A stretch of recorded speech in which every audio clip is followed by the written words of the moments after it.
Bonjour à toutes et à tous. Aujourd'hui, on plonge dans un outil fondamental de l'investissement, le compte titres ordinaires ou CTO. C'est un peu la porte d'entrée vers les marchés du monde entier sans aucune barrière. On va voir ensemble comment ça marche, ses avantages et surtout les clés pour bien le choisir.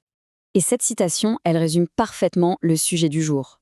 Le CTO, c'est un outil qui offre une puissance et une liberté incroyables. Mais attention, cette liberté a un prix. Elle exige de la rigueur et de la discipline. C'est justement cet équilibre qu'on va décortiquer. Alors, commençons par le gros point fort du CTO, son véritable super pouvoir, la liberté.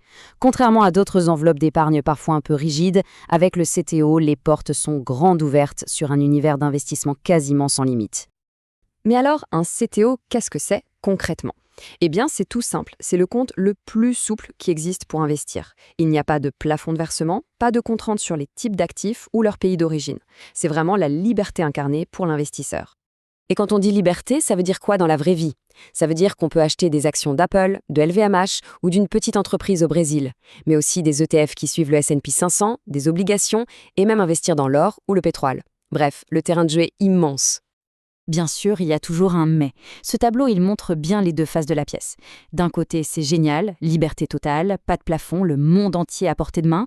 Mais de l'autre, attention. La fiscalité est moins douce, ça demande d'être bien organisé, et il n'y a pas de cadeau fiscal pour la détention à long terme. Justement, parlons-en de ce revers de la médaille. Parce que cette flexibilité incroyable, elle a un prix. Et c'est vraiment important de bien le comprendre avant de se lancer. La question est donc simple.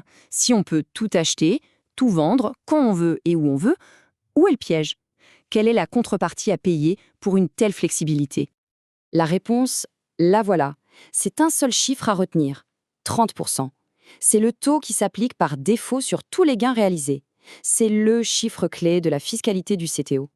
Ce 30%, c'est ce qu'on appelle la flat tax. Le truc crucial à comprendre, c'est que cet impôt se déclenche à chaque fois qu'on vend un titre avec un bénéfice. On achète une action à 100, on la revend à 150, hop, 30% d'impôt sur les 50 € de gain. Ça inclut tout, l'impôt sur le revenu et les prélèvements sociaux. C'est simple, c'est vrai, mais c'est souvent moins avantageux que d'autres placements. Ok, maintenant qu'on a bien compris la mécanique du CTO, passons à l'action. Comment choisir la bonne plateforme pour en ouvrir un?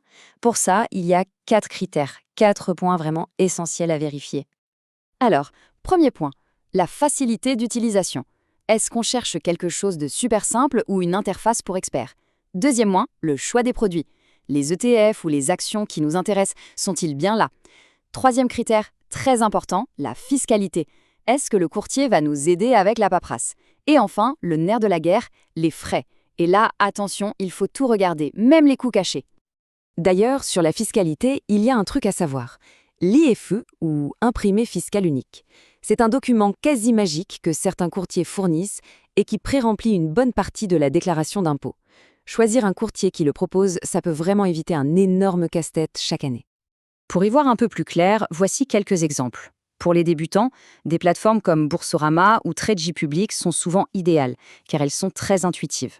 Si l'objectif numéro 1 est de réduire les frais au minimum, alors il faut regarder du côté de DEGIRO ou Bourse Direct. Et pour les profils plus experts, qui veulent des outils avancés et un accès total, la référence est souvent Interactive Brokers.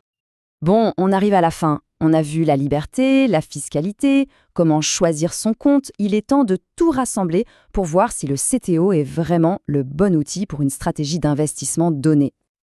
En un coup d'œil, voilà ce qu'il faut absolument retenir. Le CTO, c'est la liberté totale pour accéder à tous les marchés du monde.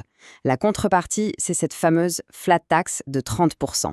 C'est un outil qui est souvent un excellent complément à d'autres placements et on l'a vu, le choix du courtier est vraiment une étape clé. Alors, au final, c'est pour qui le CTO? C'est l'outil parfait pour les investisseurs autonomes, curieux et qui ne veulent aucune barrière. Ceux qui veulent pouvoir acheter une action américaine précise, un ETF très spécifique, bref, ceux qui ne veulent aucune contrainte dans leur stratégie. Et on boucle la boucle en revenant à notre point de départ. Le CTO est une arme, c'est sûr, une arme très puissante. Maintenant qu'on connaît ses forces, mais aussi ses contraintes, la seule vraie question qui compte, c'est: est-ce que cette flexibilité est la bonne arme pour atteindre ses propres objectifs? Et ça, la réponse, elle est unique à chaque investisseur.